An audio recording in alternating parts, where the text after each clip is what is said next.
Muy buenos días, licenciado. ¿Qué tal? Buen día, ¿cómo está? ¿Me escucha bien?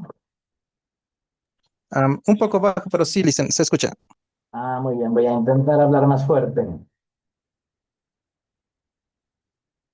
Ahí están entrando de a poco, entonces esperemos un rato. Entendido, licenciado.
Bien, ahí van entrando ya.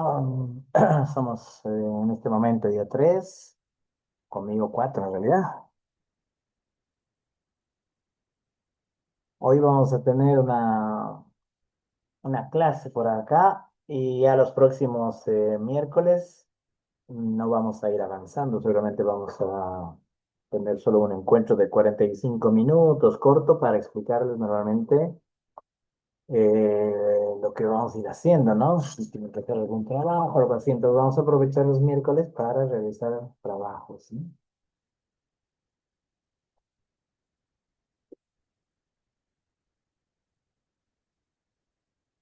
Ya está Samer Ruiz, María Liz y Honor, ¿no?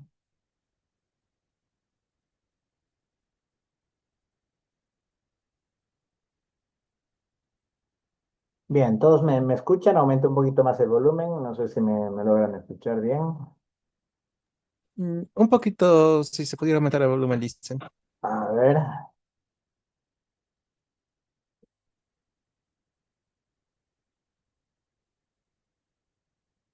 ahora no sé cómo estará.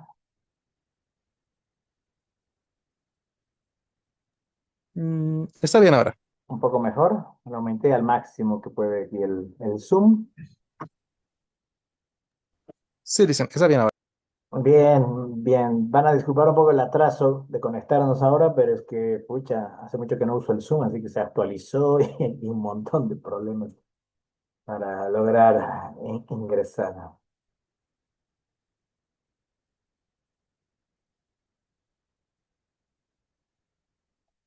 Ahora sí. Los que puedan conectar la cámara, genial, en algún momentito. Si es que les da la conexión, ¿no? Si no, no hay problema.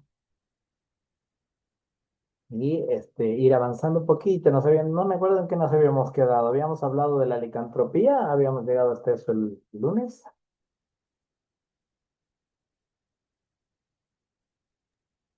Más o menos por ahí, licenciado. pero habíamos hablado, ¿no? De los licántropos, de los hombres lobo, ¿no? Nos dijo que en esta clase nos iba a contar el resto. Ah, sí. ¿Y hasta dónde llegamos entonces? No me acuerdo.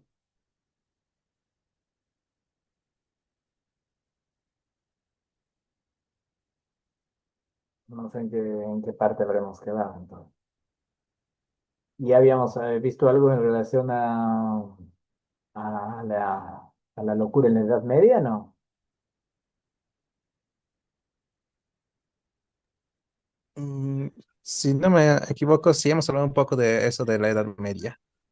Donde la locura ahora está entendida como una perturbación del espíritu, ¿no? Sí, Y el alma queda. reducido ahora al lado más razonable, ¿no? Razonable o consciente del ser humano, ¿no? O sea, la parte pensante, que sería como el alma.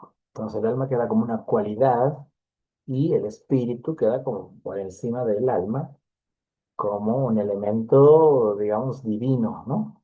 Regalo divino. Y por eso no se puede ir en contra del espíritu, ni tampoco del cuerpo, porque el cuerpo es la sede del espíritu. Entonces, si uno atentaba contra su cuerpo o contra el espíritu, iba en contra de Dios. Pero tampoco se puede ir en contra de la sociedad, porque las leyes, digamos, estaban dadas, o podríamos decir las leyes humanas, ¿no? Nuestras leyes, la sociedad, el funcionamiento de la sociedad, etcétera, estaban en relación directa con las leyes universales de Dios. O sea que el humano intentaba aplicar leyes de comportamiento, de moral, ¿no? De ética, etcétera, tratando de emular, ¿no? De copiar las leyes divinas. Entonces se supone que el papa, el rey, eran ungidos por Dios, ¿no? Para ejercer ese lugar, y por eso cuando ellos decían leyes o daban normas, estaban, digamos, siendo como intermediarios de Dios. Por eso las leyes también se respetaban, porque ir en contra de la sociedad o de las leyes en general era también ir en contra de Dios. O sea que no se puede ir en contra del cuerpo, no se puede ir en contra del espíritu y tampoco en contra de lo social. Entonces esa fue la época, ¿ven? De la edad, tomada por la Edad Media. Y ahí empiezan a aparecer también las locuras pensadas como desviaciones del espíritu, ¿no? Es decir, que el espíritu había sido corrompido por los pecados de uno, porque se alejó de Dios, ¿no? Por los pecados o por la influencia del diablo, ¿no? Entonces aparecen los poseídos, los endemoniados, los pecadores, los sacrílegos, ¿no? Y el tratamiento ahora queda en manos de la Iglesia Católica. Si en la Edad Antigua el tratamiento de la locura estaba a cargo de los filósofos, ahora va a estar a cargo de la Iglesia, es decir, los religiosos, los sacerdotes. Entonces van a empezar a aparecer los exorcistas, por ejemplo, que los ponen justo de moda ahí, los exorcistas, los inquisidores, ¿no? Que intentan rectificar ese desvío del espíritu que tú has tenido a partir de tu cuerpo. Los torturaban el cuerpo, lo azotaban, uno mismo se autoflagelaba, hacía ayunos tremendos, ¿no? Para rectificar mediante el cuerpo el espíritu. Pues uno tiene que vencer las pruebas de la carne, ¿no? Así del cuerpo, para poder tener el espíritu, pero así, en regla, ¿no? Esa era la idea, ¿no? Y la psicopatología en esta época es muy trucha, ¿no? Trucha en el sentido de que empiezan a aparecer posturas bien raras, formas de explicar muy raras, ¿no? Por ejemplo, un trastorno muy común, que esto es psicopatología en esa época, ¿eh? Era el llamado amor heroico, ¿no? El amor heroico, que era una locura, le llamaban amor heroico, en el fondo era una locura, ¿no? Pero no lo querían nombrar así. Que solo daba a los hombres, masculina, seguramente también a las mujeres, porque por ahí las mujeres en esa época no lo anunciaban, ¿no? Pero sí a los hombres, y trataba de hombres que estaban perdidamente enamorados de una mujer. Pero la característica de este amor heroico era que esa mujer tenía que ser inalcanzable. O sea, que era una mujer comprometida ya con otro hombre, a matrimonio, o casada. O sea, que no había chances, digamos, de estar con esa mujer. Pero el hombre quedaba muy enamorado de ella, ¿no? Interesante porque sufrían mucho estos hombres, ¿ya? Porque no sabían cómo declarar el amor, cómo hacerles saber que estaban enamorados, etcétera, porque no podían decirlo públicamente. Y sufrían una especie de soledad, ¿no? Sin poder avisarlo, ni nada. Y encima muchas de estas mujeres, que estos hombres se enamoraban, no las conocían, no se conocían, ni el hombre ni la mujer. Era el hombre nomás que la veía a distancia, que la encontraba en la calle, en algún evento, pero ellos en realidad a veces ni siquiera se conocían, ¿no? No eran amigos, vecinos, nada, ¿eh? Entonces era una locura. En esta época, por ejemplo, le llamamos eso erotomanía, ¿no? Es un delirio erotomaníaco. Pero en ese momento no había ese término, ¿vean? Entonces se conoció como un amor heroico. Y estos hombres tenían la costumbre de hacerle notar a la mujer su amor, pero sin hacerse conocer. O sea que normalmente le escribían poemas de amor, etcétera, y tenían que contratar a un juglar, por eso se puso de moda también eso, ¿han visto? Que se iba a parar al balcón de la ama de las noches y con su laúd, ¿no? Esa especie de guitarrita, ¿no? Empezaba a ponerle letra, digo música, perdón, a la letra que el hombre había escrito. Pues el hombre oculto en unos arbustos o detrás de unos árboles porque no se lo podía ver. ¿Ven? Esa era la condición, que no se conozcan. Le dictaba al juglar la poesía, ¿no? Pues le decía, tus ojos son brillantes como la luz de las estrellas. Y el juglar le ponía música, ¿no? Entonces, con música se lo recitaba a la mujer, ¿eh? La mujer escuchaba ahí adentro de su habitación, del juglar, y si la música le gustaba y la poesía, entonces se encendía una vela para anunciar que estaba contenta. En el mejor de los casos, si de verdad lo que este hombre le había escrito le gustaba, entonces salía a la ventana, abría su balcón, salía, pero nunca se encontraba con el hombre, ¿eh? Solo con el juglar. El hombre estaba oculto, nunca se dejaba ver, estaba en las sombras, ¿no? Y en el mejor de los casos, ¿no? Así si a la mujer le encantó todo lo que le había escrito, le arrojaba un pañuelo, se volvía a entrar, cerraba las ventanas y el hombre iba, recogía el pañuelo y eso era lo máximo que podía haber, digamos, encontrado o recibido del lado de esta mujer. Eso se llama el amor heroico, ¿no? Un trastorno raro, ¿no? En relación al amor, ¿no? Un hombre que va a pasarse toda su vida enamorado de alguien que nunca le va a corresponder, incluso va a morir, muchos de ellos morían solteros, ¿no? Porque no se casaban, no enamoraban a nadie, solo con una idea fija puesto en una sola. ¿Qué les parece raro, no? En esta época sería como loco, digamos. Pero sigue habiendo hombres así, no sé. Solamente a las mujeres también les pasaba en esa época, pero les decía que porque era la Edad Media, era muy regulado, ¿vean? Las mujeres no podían expresar ni siquiera tampoco abiertamente sus sentimientos, tal vez no lo hacían, no lo podían ni decir. Pero de los hombres se enteraba, muchos de estos hombres contaban a sus amigos esto que les pasaba, el juglar sabía, ¿ven? Entonces, por eso es que tenemos registros. Pero era un tipo de locura, pero vean qué nombre raro, ¿no? En vez de ponerle la teoría de los humores, sanguíneo, colérico, como los griegos, le ponen amor heroico, ¿no? Un nombre raro, raro. Otra psicopatología que apareció por eso era la licantropía, ¿no? Lican es lobo y antropo, hombre, ¿no? Los famosos casos de los hombres lobo, ¿no? Hombres que de noche aullaban, caminaban en cuatro patas, ¿no? Mataban ovejas, devoraban animales, etcétera. Raros, casos raros. Pero había una, digamos así, especie de epidemia de hombres lobos. Había muchos, muchos casos de hombres lobos. Y muchos años después recién se entendió esto, ¿no? ¿Por qué tanta gente tenía esta locura? ¿No? Que actualmente ahora también podemos interpretar como un delirio, ¿no? Un delirio. Pero en esa época no había ese término. Pero, ¿por qué pasaba eso? ¿Acaso el delirio es contagioso? ¿Acaso el hombre lobo te tenía que morder y vos te volvías hombre lobo también? ¿Por qué tantos hombres, una patología de hombres también, eh, tenían el mismo contenido delirante? Bueno, vean qué interesante, en la Edad Media, ¿no? Todos vivían en feudos, en pequeñas comarcas, poblados, o incluso en casitas, ¿no? Casitas así totalmente alejadas, kilómetros de otro vecino, ¿no? Se estaba empezando a expandir, ¿no? Los pueblos.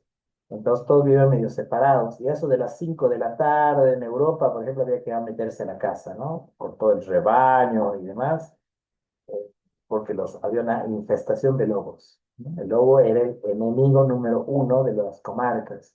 Devoraban hombres, personas, niños, devoraban los rebaños de ovejas, etc. Era una amenaza, era una tremenda amenaza en la época, ¿no? Entonces, todo el mundo hablaba de lobo. Este lobo se comió tal, que este lobo atacó tal, que... mató por un rebaño. El tema era el lobo. ¿No? Tú salías de tu casa, ibas al feudo y te hablan del lobo, el lobo, el lobo. El lobo estaba en todo lado. Y los hermanos Grimm, que ustedes conocen los cuentitos, por eso vivimos un par de esos el otro día, escribe por eso mucho sobre el lobo y lo pone por eso como el enemigo número uno, ¿no? De esto ya hemos hablado un poco. Y por eso el lobo aparece en todo discurso, ¿no? Asustaban a los niños por ejemplo, con el lobo y demás. Y vean qué interesante, ¿no? Les había dicho que la psicosis arma el delirio con el contenido simbólico de la época, ¿no? Entonces, todo el tiempo hablo del lobo, todo el tiempo escucho lobos, duermo escuchando los aullidos del lobo, ¿no? Estoy preocupado por el lobo. Cuando un psicótico desencadenaba en esa época, lo más probable, no todos los psicóticos, pero lo más probable es que el delirio lo iban a armar con el lobo, porque era lo que estaba dando vueltas por ahí. Como el discurso también era muy religioso en esa época, otros delirios que aparecían mucho era con el diablo. Por eso, ideas de poseimiento, de escuchar a los ángeles, de ver a Dios. Pues los delirios siempre se configuran con los recursos del discurso, ¿no? De lo que se está diciendo en la época. Por eso es así como se va a explicar muchos años después esta fiebre de licántropos, ¿no? De licántropos en la Edad Media. Bien, cuando quieran pueden interrumpir o preguntar cosas o comentar, ¿no?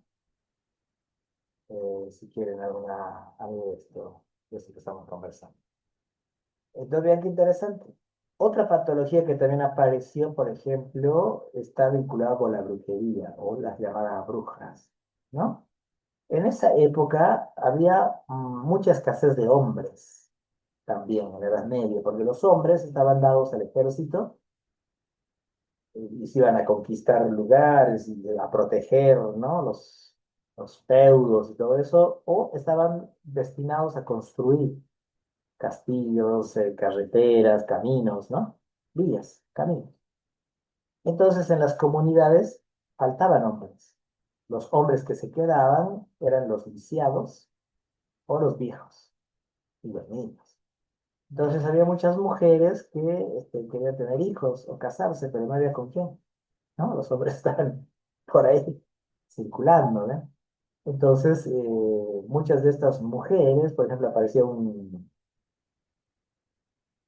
peregrino, ¿no? Un caminante de esos por ahí, y apareció un hombre por ahí, y todas las mujeres querían agarrarlo, ¿eh? Que se queden con ellas, ¿no? Que las embaracen, cosas así. Entonces los raptaban a los hombres, ¿eh? Se iban lejos del poblado a unas cuevas, ¿no? Donde preparaban brebajes, ¿no? De ahí viene todo el tema de las brujas, ¿eh? Preparaban en unas calderas brebajes, ¿no? O sea, pociones para mantener al hombre en un estado adormecido, pero en un estado también de excitación permanente, para que las mujeres pudieran tener con él relaciones sexuales continuamente, con el fin de quedar embarazadas. ¿Ven? A esos ritos se les puso el nombre de los aquelarres, ¿no? Porque eran ritos y todos los brebajes y los ritos que hacían estaban extraídos de culturas paganas, porque eran ritos en nombre de la diosa de la fertilidad o del dios de la fertilidad, que curiosamente es el macho cabrío, ¿no?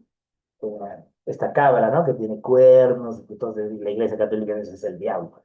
Eso viene de las culturas paganas, ¿no? Anteriores a la iglesia católica y representaba al dios de la fertilidad, de la procreación. Pues harán fiestas en relación a eso. Y muchas de estas mujeres volvían a la comunidad, vean, y estaban embarazadas, pero embarazadas fuera del matrimonio, lo cual era pecado tremendo para la iglesia, ¿no? ¿Cómo vas a tener un hijo sin casarte? ¿Cómo vas a tener relaciones sexuales fuera del matrimonio? O sea que era un pecado tremendo y a estas mujeres, por eso ya se las empezó a perseguir y acusar de ello y en contra de la moral divina, ¿no? Y en contra de lo divino y por eso se les puso el denominativo de brujas y eran perseguidas, ¿no? Perseguidas, matadas, apedreadas, quemadas en la hoguera, ahorcadas, ¿no? Porque eso no se podía permitir. ¿no? Pero entonces en la Edad Media también se considera esto como una especie de desviación, una especie de locura, podríamos decir también. Muchas de otras mujeres, había muchas otras mujeres que, por ejemplo, eran mayores ya, ¿no? Mayores, o sea que ya se les había pasado la edad de concebir hijos, no se iban a poder embarazar, pero también querían tener hijos. O sea, muchas de estas mujeres lo único que querían era tener hijos, ¿no? Bueno, una que otra quizás quería pasársela bien, ¿no? Con un hombre. Y en el fondo querían tener hijos, o sea, querían vivir su maternidad. Muchas lograban embarazarse, ¿no? Y como ilegalmente, digamos, ¿no? Las cuidadas, lo prohibido. Pero otras ya no podían, por su edad.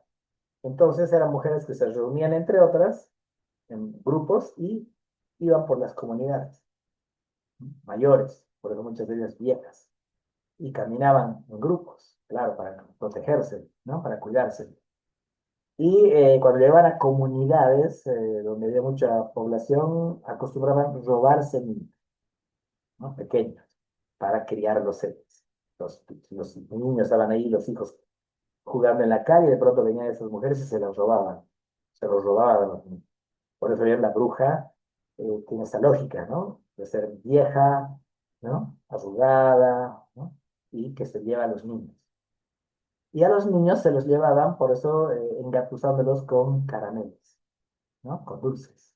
Y ahí viene el tema del dulce o truco, ¿no? Donde les daban dulces para llevárselos y se los raptaban.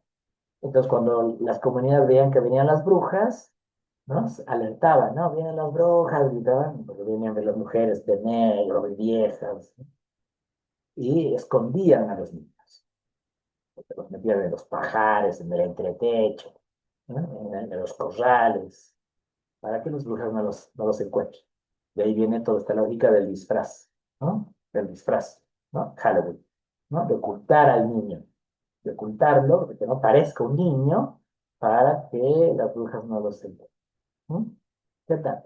De ahí viene todo esto, ¿no? El Halloween y demás. No sé si sabían esto, que es así el origen del Halloween y las brujas, ¿no? Claro, las brujas preparaban en sus calderos pociones, caramelos, ¿no? Que viene así de la bruja, ¿no? Luego viendo, haciendo menjunjes, ¿no? Riendo así tétricamente, ¿no? Con los niños a los que se los robaban para educarlos. Vean, otra patología. Otra, pero no es en el fondo una patología, ¿no? Pero en la Edad Media se consideraba así. Se consideraba una desviación del espíritu, ¿no? Una perturbación pecaminosa, ¿no? Y por eso había que tratar el cuerpo, había que quemarlas, apedrearlas, ¿no? Tapiarlas, etcétera. Pobres mujeres, ¿cómo se las ha perseguido un montón, ¿no? A las mujeres en esa época. Vean qué raras las patologías, ¿no? Raro cómo veían algo extraño, un comportamiento raro. Vos ibas por la calle así cantando, ¿no? Silbando y ya te decían, "Este está poseído", ¿no?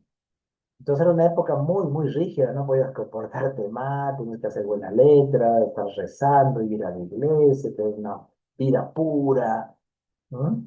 Una cosa extraña. Cualquier cosita que saliera, se desviaba, aunque sea un centímetro de eso, ya era causa de pecado. Incluso se había pensado, por ejemplo, que si había muchos pecadores en una comunidad, o alguien había cometido un pecado muy fuerte, la comunidad en general era castigada. Y así interpretaron, por ejemplo, las plagas, ¿no? De las ratas, sobre todo, ¿no? Porque cuando había infestación de ratas, o de mosquitos, o enfermedades que exterminaban toda una comunidad, decían que es castigo de Dios porque la comunidad se lo merece, ¿no? Un pecado, ¿no? Y es así que aparecían a veces muchas ratas y los pobres comunales no sabían qué hacer. Y andaban por ahí vagando también peregrinos, ¿no? En toda Europa. Y habían peregrinos que eran muy importantes, que eran considerados santos, ¿no? Como magos, ¿no? Como Gandalf, ¿no? Que caminaba por toda la comarca, ¿no? Y que cuando llegaba a una comunidad, ese ratito lo agarraban, ¿no? Dicen, cúrenos, por favor, tenemos ratas y ya tenemos muchas moscas y tenemos mosquitos, se está muriendo la gente. Estos santos tenían una costumbre, por ejemplo, de agarrar a toda la comunidad y llevársela fuera de la comunidad. Los hacían como unos campamentos lejos, ¿no? Y muchos de estos santos les hacían hacer bailes, ejercicios, ¿no? Uno de estos santos famosos es San Vito, San Vito, ¿no? Que les hacía bailar mucho, porque era un tipo que todo el tiempo estaba en movimiento. De ahí viene una frase célebre que usan los abuelos. Cuando alguien es muy inquieto, se le dice que eres mal de San Vito.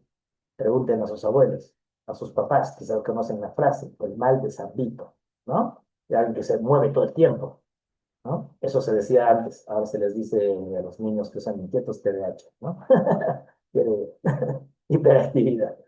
¿Mm? Entonces, este santo, vean, se los llevaba, les hacía hacer ejercicios durante varios días, etcétera, para ponerse en buena forma, ¿vean?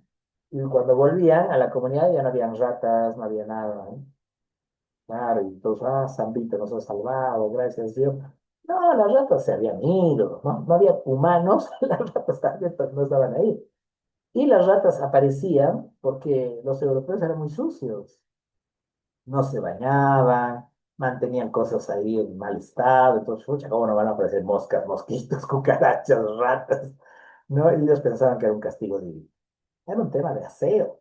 Por eso San Vito se los llevaba a hacer ejercicio, los metía al río, se bañaban, se aseaban, volvían, todo curado.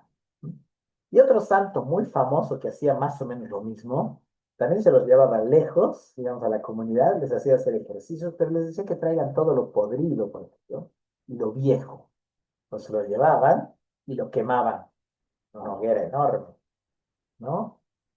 Y hacía calor en el verano en Europa, entonces se mojaban con agua, a veces se metían al río, se bañaban, se bañaban y encima destruían todo lo viejo y podrido, ¿no? En una fogata enorme, ¿no? A este santo se le conoce como San Juan, famosísimo, famosísimo, porque él empezaba su peregrinaje en el verano en Europa, que es junio, ¿no? Allá en Europa, junio, julio, y es que hacía todo en esa temporada. Y ahí viene la fiesta de San Juan acá, ¿eh? La fiesta famosísima que lo traen los españoles, en la que hacemos una fogata, ¿no? Bueno, a ver, no se hace por la ecología, pero se hacía una fogata antes acá en Bolivia, ¿no? Para quemar lo viejo. Lo viene de ahí, ¿ya? Solo que como acá es invierno, acá no te mojas en San Juan, ¿no? Y es que te mojas en San Juan, te mueres de neumonía, ¿no? Pero en Europa hace calor, es verano, entonces ahí se mojaban. O sea, se aseaban, destruían todo lo viejo y cuando volvían a su comunidad ya no había ratas, ya no había peste, ya no había nada, ¿no? Estarían aseado y limpiado, ¿ya? ¿No? Entonces de ahí viene esa fiesta de San Juan acá, ¿no? Famosísima de la fogata y bailar, saltar en la fogata, ¿ya? Es la fiesta que se hacía de estos santos de la Edad Media. Bueno, ahora ya no hay fogatas, ahora se come jabo, qué aburrido, ¿no? Era lindo hacer fogata, quemar todo lo que no te servía. Bueno, eso hacíamos cuando yo era niño, ¿no? Y a mí me daba un placer enorme quemar mis cuadernos del colegio. Me alegraba mucho metiéndolos a la fogata y ver cómo ardía. Matemáticas. Qué lástima, bueno, pues probablemente ustedes no han visto ya mucha fogata, ¿no? Quizás algunos sí. Entonces, vean, la Edad Media pasó así, con trastornos raros, enfermedades, descripciones raras de los trastornos, y todo tratamiento espiritual. Todo a rezar, el santo te va a ayudar, a castigar el cuerpo, ¿no? Para rectificar el espíritu. Sí, una psicopatología rara, un tratamiento rarísimo, y ahí se estancó todo. Hasta que la población se cansó. Se cansó del poder que tenía la Iglesia Católica y los reyes, ¿no? Los reyes, la monarquía, ¿no? Porque hacían todo y ellos vivían en una cosa impresionante de derroche, banquetes, y el pueblo muriendo de hambre, enfermo, ¿no? Eh, complicado. Es donde se enojan, ¿no? Se levantan en armas y viene la Revolución Francesa. Una locura la Revolución Francesa, pero digámoslo así que necesaria, ¿no? Necesaria. ¿Mm? Bien, ¿hasta acá tienen alguna pregunta, alguna consulta? o algún comentario, o algún gestito así de, ¿no? Ahí en el Zoom para ver si están por ahí, si están captando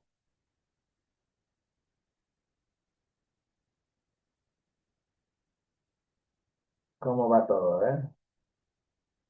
No, Listen, está bien. Muy bien. Hay 10 minutitos todavía en este Zoom, se va a cortar, luego nos vamos a dar solamente un descansito y luego les explico un poco más. Pero lo que quiero explicarles ahorita es cómo la Edad Media, digo, la Revolución Francesa, perdón, 1789, produce un cambio total. Cambia el sistema, la iglesia pierde fuerza, igual sigue siendo potente, pero ya pierde un poco más de fuerza. Destronan a los reyes, ¿no? Los castigan, empiezan a... Pero es una época de una matanza tremenda, ¿no? Liberan a los presos, todos los presos libres, liberan a los locos, todo el mundo libre, todas a sus casas. Los criminales vuelven a ser criminales, a cometer delitos, los locos en sus casas. Tenían la familia que cuidarlos, pero había familias que no podían cuidarlos, o ya no sabían qué hacer, entonces los devolvían otra vez. Entonces las cárceles llenas de nuevo, los hospitales llenos, ¿no?